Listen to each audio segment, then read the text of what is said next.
हनुमान रंग रसिया हो लाले लाले, हनुमान रंग रसिया हो लाले लाले, हनुमान रंग रसिया हो लाले लाले।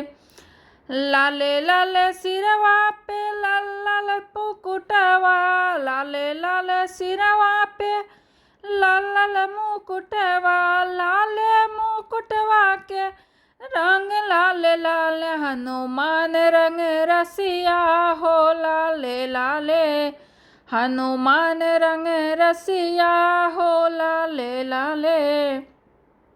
लाले लाले मथवा पे लाल लाल चंदनवा, लाले लाले मथवा पे लाल लाल चंदनवा, लाले चंदनवा के रंग लाल लाल, हनुमान रंग रसिया हो लाले लाले, हनुमान रंग रसिया हो लाले लाले।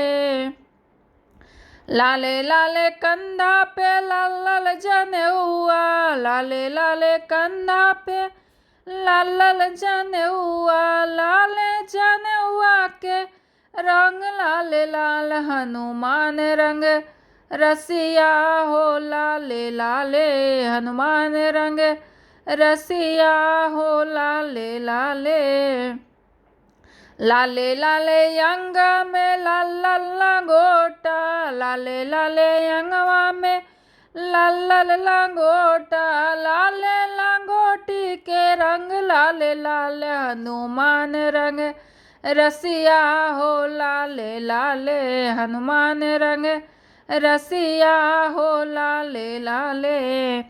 लाले लाले पैरों में लाल लाल खड़ाऊं, लाले लाले पैरों में लाल लाल खड़ाऊं, लाल खड़ाऊं के रंग लाल लाल, हनुमान रंग रसिया हो लाले लाले, हनुमान रंग रसिया हो लाले लाले, हनुमान रंग रसिया हो लाले लाले।